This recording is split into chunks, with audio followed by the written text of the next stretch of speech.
श्री गुरुदेव दत्त. माझ्या दिवसाची सुरुवात महाराजांकडूनच होते आणि दिवससुद्धा महाराजांकडेच संपतो. तर हे आमचं स्वतःचं दत्त मंदिर आहे. इथं स्वयंभू पादुका आहेत. एकमुखी दत्त महाराजांचं मंदिर आहे. इथं गुरुद्वादशीचा, गुरुपौर्णिमेचा, दत्त जयंतीचा कार्यक्रम करतो. तसंच गुरुचरित्राचं पारायणसुद्धा करतो. महाराजांच्या कृपा आशीर्वादाने आमच्याकडे भक्तिमय आनंदी असं वातावरण असतं. तर आज आम्ही वन डे ट्रिप करायचं असं ठरवलं होतं.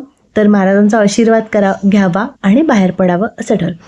तर आवरले आणि बाहेर पडले. तर केरीमध्ये पाऊस होता, थोडाफार खूप पाऊस असा होता. म्हणलं आवरले आणि बाहेर पडले. पुढे गेल्यानंतर अजिबात असा पाऊस नव्हता, असं कोरडं वातावरण होतं. म्हटलं असं आमची ट्रिप बरी जाणार. तर म्हटलं मापसा मडगावपर्यंत तर अजिबात पाऊस नव्हता. पणजी मापसा मडगावपर्यंत. तर इकडच्या तिकडच्या गप्पा मारत आमची प्रवास सुरू झाला. गोवा म्हटल्यानंतर दारू आणि बीच नव्हे तर इथं ऐतिहासिक गोष्टी आहेत, ऐतिहासिक मंदिर आहेत. त्यांचा इतिहास जाणून घेण्यासाठी तुम्ही गोव्याला नक्की या.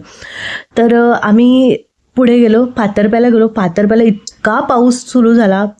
तसंच पावसामध्ये लोकांची गर्दीसुद्धा होती. तसंच आम्ही देवीची दर्शनं घेतली फातर्प्याला.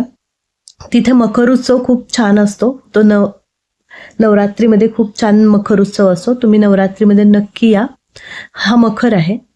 तसंच आम्ही देवीची दर्शनं घेतली आणि बाहेर पडलो पुढच्या प्रवासासाठी. तर पुढं गेलो तो आम्ही सावळोली डॅमला गेलो. तर एक गोष्ट सांगायची म्हणजे तो डॅम आपल्याला मॅपवरती दाखवत नाही, तो आपल्याला लोकल्सना विचारून जावा लागतो. तिथं गेल्यानंतर खूप पाऊस होता. तसंच आम्ही पुढे गेलो. तिथं गेल्यानंतर पाणी नव्हतं. तसंच आम्ही गेलो, मजा मस्ती केली. माझ्या मुलीला भिजायला खूप आवडत होतं. तसंच भिजलो, बाहेर थोडीफार मजा केली, बाहेर पडलो. तिथून गेल्यानंतर आम्ही मंगेशीला गेलो. मंगेशीला फोटो व्हिडिओ काढायला दिलं नाही. मग आम्ही तिथं कॅन्टीनमध्ये जेवलो आणि परत आम्ही घरी यायला निघालो. तर हा आजचा आमचा एक दिवसाचा प्रवास होता. तुम्हाला कसा वाटला कमेंट करून सांगा. लाईक, शेअर, सबस्क्राईब करायला विसरू नका. धन्यवाद.